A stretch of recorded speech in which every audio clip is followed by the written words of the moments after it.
ओम शांति। 25 जनवरी 2023।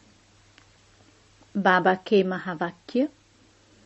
मीठे बच्चे, बाप को याद करने की खूब मेहनत करो, क्योंकि तुम्हें सच्चा सोना बनना है।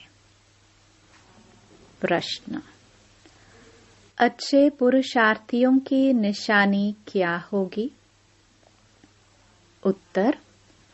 जो अच्छे पुरुषार्थी होंगे वह कदम कदम श्रीमत पर चलेंगे। सदा श्रीमत पर चलने वाले ही ऊंच पद पाते हैं। बाबा बच्चों को सदा श्रीमत पर चलने के लिए क्यों कहता? क्योंकि वही एक सच्चा माशूक है। बाकी सब उनके आशिक हैं। ओम शांति। ओम शांति का अर्थ तो नए व पुराने बच्चों ने समझा है। तुम बच्चे जान गए हो कि हम सभी आत्माएं परमात्मा की संतान हैं। परमात्मा है ऊंचे ते ऊंच और बहुत प्यारे ते प्यारा माशूक सभी का। बच्चों को ज्ञान और भक्ति का राज तो समझाया है। ज्ञान माना दिन, सतयुग त्रेता। भक्ति माना रात, द्वापर और कलयुग। भारत की ही बात है और धर्मों से तुम्हारा जास्ती कनेक्शन नहीं है। 84 जन्म भी तुम ही भोगते हो। पहले भी तुम भारतवासी आए हो। 84 जन्मों का चक्र तुम भारतवासियों के लिए है। ऐसे कोई नहीं कहेंगे इस्लामी, बौद्धी आदि 84 जन्म लेते हैं। नहीं, भारतवासी ही लेते हैं। भारत ही अविनाशी खंड है। ये कब विनाश नहीं होता और सभी खंडों का विनाश हो जाता है। भारत ही सबसे ऊंच ते ऊंच है, अविनाशी है। भारत खंड ही स्वर्ग बनता है और कोई खंड स्वर्ग नहीं बनता। बच्चों को समझाया गया है नई दुनिया सतयुग में भारत ही होता है। भारत ही स्वर्ग कहलाता है। वही फिर 84 जन्म लेते हैं। आखिरी नरकवासी बनते हैं। फिर वही भारतवासी स्वर्गवासी बनेंगे। इस समय सभी नरकवासी हैं। फिर और सब खंड विनाश होंगे। बाकी भारत ही रहेगा। भारत खंड की महिमा अपरम अपार है। वैसे परमपिता परमात्मा की महिमा और गीता की महिमा भी अपरम अपार है, परंतु सच्ची गीता की। अभी बाप तुमको राजयोग सिखलाते हैं। यह गीता का पुरुषोत्तम संगम युग है। भारत ही फिर पुरुषोत्तम बनने का है। अभी वह आदि सनातन देवी देवता धर्म नहीं है, राज्य भी नहीं है, तो वो युग भी नहीं है। बाबा ने समझाया है यह भूल भी ड्रामा में है। गीता पर फिर श्री कृष्ण का नाम रखेंगे। जब भक्ति मार्ग शुरू होगा तो पहले गीता ही होगी। अभी यह गीता आदि सब शास्त्र खत्म हो जाने हैं। बाकी सिर्फ देवी देवता धर्म ही रहेगा। ऐसे नहीं कि उनके साथ गीता भागवत आदि भी रहेंगे। नहीं, प्रारब्ध मिल गई, सद्गति हो गई तो फिर कोई शास्त्र आदि की दरकार ही नहीं। सतयुग में कोई भी गुरु शास्त्र आदि नहीं होते। इस समय तो अनेक गुरु हैं, भक्ति सिखलाने वाले। सद्गति देने वाला तो एक ही रूहानी बाप है, जिसकी अपरम अपार महिमा है। उसे ही वर्ल्ड ऑलमाइटी अथॉरिटी कहा जाता है। भारतवासी बहुत करके ये भूल करते हैं, जो कहते हैं वह अंतर्यामी है, सबके अंदर को जानता है। बाप कहते हैं, बच्चे, मैं कोई के अंदर को नहीं जानता हूँ। मेरा तो काम ही है पतितों को पावन बनाना। बाकी मैं अंतर्यामी नहीं हूँ।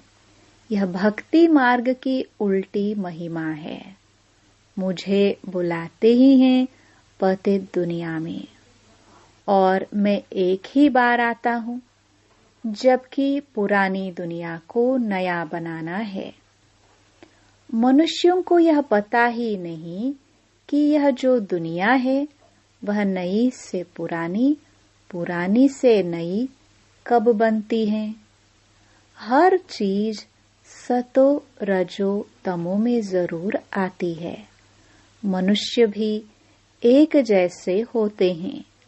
बालक पहले सतो प्रधान है, फिर युवा वृद्ध होते हैं, अर्थात रजो तमो में आते हैं। बूढ़ा शरीर होता है, वह छोड़ जाकर बच्चा बनते हैं। दुनिया भी नई सो पुरानी होती है। बच्चे जानते हैं नई दुनिया में भारत कितना ऊंच था। भारत की महिमा अपरम अपार है। इतना धनवान, सुखी, पवित्र और कोई खंड है नहीं। अब सतो प्रधान दुनिया स्थापन हो रही है। त्रिमूर्ति में भी ब्रह्मा, विष्णु, शंकर दिखाया है। उनका अर्थ कोई समझते नहीं है। वास्तव में कहना चाहिए त्रिमूर्ति शिव, न कि ब्रह्मा। ब्रह्मा, विष्णु, शंकर को क्रिएट किसने किया? ऊंचे ते ऊंच शिव बाबा है।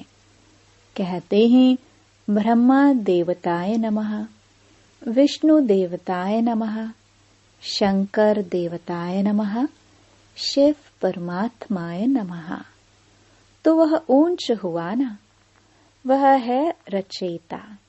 गाते भी हैं परमपिता परमात्मा ब्रह्मा द्वारा ब्राह्मणों की स्थापना करते हैं। फिर परमात्मा बाप द्वारा वर्षा भी मिलता है। फिर कूद बैठ ब्राह्मणों को पढ़ाते हैं, क्योंकि वह बाप भी है, सुप्रीम टीचर भी है। वर्ल्ड की हिस्ट्री, ज्योग्राफी कैसे चक्कर लगाती हैं, वह बैठ समझाते हैं। वही नॉलेजफुल है। बाकी ऐसे नहीं कि वह जानी जाननहार है। ये भी भूल है। भक्ति मार्ग में कोई बायोग्राफी, ऑक्यूपेशन को नहीं जानते, तो यह जैसे गुड़ियों की पूजा हो जाती है। कलकत्ते में गुड़ियों की पूजा कितनी होती है। फिर उनकी पूजा कर खिला पिलाकर समुद्र में डुबो देते हैं। शिव बाबा मोस्ट बिलवड है। बाप कहते हैं मेरा भी मिट्टी का लिंग बनाकर पूजा आदि कर फिर तोड़ फोड़ देते हैं। सवेरे बनाते हैं, शाम को तोड़ देते हैं। ये सब है भक्ति मार्ग, अंधश्रद्धा की पूजा। मनुष्य गाते भी हैं आप ही पूज्य, आप ही पुजारी। बाप कहते हैं मैं तो सदैव पूज्य हूँ। मैं तो आकर सिर्फ पतितों को पावन बनाता हूँ। 21 जन्मों के लिए राज्य भाग्य देता हूँ। भक्ति में है अल्पकाल का सुख, जिसको सन्यासी काग विष्टा समान सुख कहते हैं। सन्यासी घर बार छोड़ देते हैं, वह है हद का सन्यास। हठ योगी है ना। भगवान को तो जानते ही नहीं, ब्रह्म को याद करते हैं। ब्रह्म तो भगवान नहीं, भगवान तो एक ही निराकार शिव है, जो सर्व आत्माओं का बाप है। ब्रह्म है हम आत्माओं के रहने का स्थान। वह ब्रह्मांड स्वीट होम है। वहां से हम आत्माएं यहाँ पाठ बजाने आती हैं। आत्मा कहती है हम एक शरीर छोड़ दूसरा शरीर लेता हूँ। 84 जन्म भी भारतवासियों के हैं। जिन्होंने बहुत भक्ति की है, वही फिर ज्ञान भी जास्ती उठाएंगे। बाप कहते हैं, बच्चे गृहस्थ व्यवहार में भल रहो, परंतु श्रीमत पर चलो। तुम सब आत्माएं आशिक हो, एक परमात्मा माशुक है। द्वापर से लेकर तुम याद करते आए हो। दुख में आत्मा बाप को याद करती है। यह है ही दुख धाम। आत्माएं असली शांति धाम की निवासी हैं। पीछे आई सुख धाम में। फिर हमने 84 जन्म लिए। हम सोहम का अर्थ भी समझाया है। वह कह देते आत्मा सो परमात्मा, परमात्मा सो आत्मा। अब बाप समझाते हैं, आत्मा सो परमात्मा कैसे हो सकता? परमात्मा तो एक है, उनके सब बच्चे हैं। साधु संत आदि भी हमसो का अर्थ रॉन्ग करते हैं। अब बाप ने समझाया है, हमसो का अर्थ ही है हम आत्मा। सतयुग में सो देवी देवता थे। फिर हमसो क्षत्रिय, हमसो वैश्य, हमसो शूद्र बनी। अब फिर हमसो ब्राह्मण बने हैं, हमसो देवता बनने के लिए। यह है यथार्थ अर्थ, वह है बिल्कुल रॉन्ग। बाप कहते हैं, मनुष्य रावण की मत पर चल कितने झूठे हो गए हैं। इसलिए कहावत है, झूठी माया झूठी काया। सतयुग में ऐसे नहीं कहेंगे। वह है सचखंड। वहां झूठ का नाम निशान नहीं। यहाँ फिर सच का नाम नहीं है। फिर भी आटे में नमक कहा जाता है। सतयुग में है दैवी गुण वाले मनुष्य, उन्हों का है देवता धर्म। पीछे और धर्म हुए हैं तो द्वैत हुआ। द्वापर से आसुरी रावण राज्य शुरू हो जाता है। सतयुग में रावण राज्य भी नहीं तो 5 विकार भी नहीं हो सकते। वह है संपूर्ण निर्विकारी। राम सीता को 14 कला संपूर्ण कहा जाता है। राम को बाण क्यों दिया है, ये भी कोई नहीं जानते। हिंसा की तो बात नहीं। तुम हो गॉडली स्टूडेंट तो फादर भी हुआ। स्टूडेंट हैं तो वह टीचर हुआ। फिर तुम बच्चों को सद्गति दे स्वर्ग में ले जाते हैं तो सतगुरु हुआ। बाप, टीचर, गुरु तीनों ही हो गया। उनके तुम बच्चे बने हो तो तुमको कितनी खुशी होनी चाहिए। तुम बच्चे जानते हो, अभी है रावण राज्य। रावण भारत का सबसे बड़ा दुश्मन है। यह नॉलेज भी तुम बच्चों को नॉलेजफुल बाप से मिली है। वह बाप ही ज्ञान का सागर, आनंद का सागर है। ज्ञान सागर से तुम बादल भरकर फिर जाए वर्षा करते हो। ज्ञान गंगाए तुम हो, तुम्हारी ही महिमा है। बाकी पानी की गंगा में स्नान करने से पावन तो कोई बनता ही नहीं। मैले गंदे पानी में स्नान करने से भी समझते हैं हम पावन बन जाएंगे। चश्मे झरने के पानी को भी बहुत महत्व देते हैं। ये सब हैं भक्ति मार्ग। सत्युग त्रेता में भक्ति होती नहीं, वह है संपूर्ण निर्विकारी दुनिया। बाप कहते हैं, बच्चे मैं तुमको अभी पावन बनाने आया हूँ। यह एक जन्म मुझे याद करो और पावन बनो तो तुम सतो प्रधान बन जाएंगे। मैं ही पतित पावन हूँ।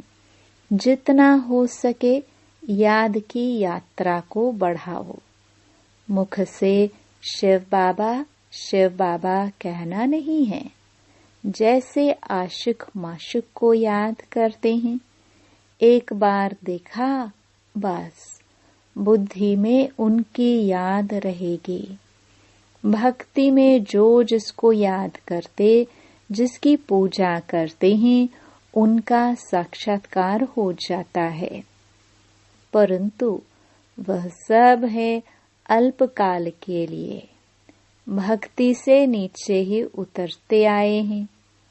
अब तो मौत सामने खड़ा है। हाय हाय के बाद ही जय जयकार होनी है। भारत में ही रक्त की नदियां बहनी हैं। अब सब तमो प्रधान बन गए हैं। फिर सबको सतो प्रधान बनना है। परंतु बनेंगे वही जो कल्प पहले देवता बने होंगे। वही आकर बाप से पूरा पूरा वर्षा लेंगे। अगर भक्ति कम की होगी तो ज्ञान भी पूरा नहीं उठाएंगे। फिर प्रजा में नंबरवार पद पाएंगे। अच्छे पुरुषार्थी कदम कदम श्रीमत पर चल अच्छा पद पाएंगे। मैनर्स भी अच्छे चाहिए। दैवी गुण भी धारण करने हैं। वह फिर 21 जन्म चलेंगे। अब हैं सबके आसुरी गुण, क्योंकि पतित दुनिया है ना। तुम बच्चों को वर्ल्ड की हिस्ट्री ज्योग्राफी भी समझाई गई है। इस समय बाप कहते हैं, बच्चे याद की बहुत मेहनत करो तो तुम सच्चा सोना बन जाएंगे। सतयुग है गोल्डन एज, सच्चा सोना। फिर त्रेता में चांदी की एलॉय पड़ती है तो कलाएं कम होती जाती है। अब तो कोई कला नहीं है। जब ऐसी हालत हो जाती है तब बाप आते हैं। यह भी ड्रामा में नोंद है। तुम एक्टर्स हो ना। तुम जानते हो हम यहाँ पाठ बजाने आए हैं। पाठधारी अगर ड्रामा के आदि मध्य अंत को न जाने तो उनको बेसमझ कहा जाता है। बेहद का बाप कहते हैं, सभी कितना बेसमझ बन गए हैं। अब मैं तुमको समझदार हीरे जैसा बनाता हूँ। फिर रावण आकर कौड़ी जैसा बनाते हैं। अब इस पुरानी दुनिया का विनाश होना है। सबको मच्छरों सदृश ले जाता हूँ। तुम्हारी एम ऑब्जेक्ट सामने खड़ी है। ऐसा बनना है, तब तुम स्वर्गवासी बनेंगे। तुम भी के यह पुरुषार्थ कर रहे हो, परंतु मनुष्यों की बुद्धि तमो प्रधान होने कारण यह भी समझते नहीं कि इतने सब बीके हैं तो जरूर प्रजापिता ब्रह्मा भी होगा। ब्राह्मण है चोटी, ब्राह्मण फिर देवता। चित्रों में ब्राह्मणों को शिव को गुम कर दिया है। ब्राह्मण अब भारत को स्वर्ग बना रहे हैं। अच्छा, मीठे मीठे सिखिलदे बच्चों प्रति माता पिता बाप दादा का नंबरवार पुरुषार्थ अनुसार याद प्यार और गुड मॉर्निंग। रूहानी बाप के रूहानी बच्चों को नमस्ते। धारणा के लिए मुख्य सार। पहला, ज्ञान सागर से बादल भर ज्ञान वर्षा करनी है। जितना हो सके याद की यात्रा को भी बढ़ाना है। याद से ही सच्चा सोना बनना है। दूसरा, श्रीमत पर चल अच्छे मैनर्स और दैवी गुण धारण करने हैं। सचखंड में चलने के लिए बहुत बहुत सच्चा बनना है। वरदान, विशेषता देखने का चश्मा पहन संबंध संपर्क में आने वाले विश्व परिवर्तक भव। एक दो के साथ संबंध व संपर्क में आते हर एक की विशेषता को देखो। विशेषता देखने की ही दृष्टि धारण करो। जैसे आजकल का फैशन और मजबूरी चश्मे की है, तो विशेषता देखने वाला चश्मा पहनो। दूसरा कुछ दिखाई ही न दे। जैसे लाल चश्मा पहन लो तो हरा भी लाल दिखाई देता है, तो विशेषता के चश्मे द्वारा कीचड़ को न देख कमल को देखने से विश्व परिवर्तन के विशेष कार्य के निमित्त बन जाए। स्लोगन, पर चिंतन और पर दर्शन की धूल से सदा दूर रहो तो बेदाग अमूल्य हीरा बन जाएंगे। ओम शांति।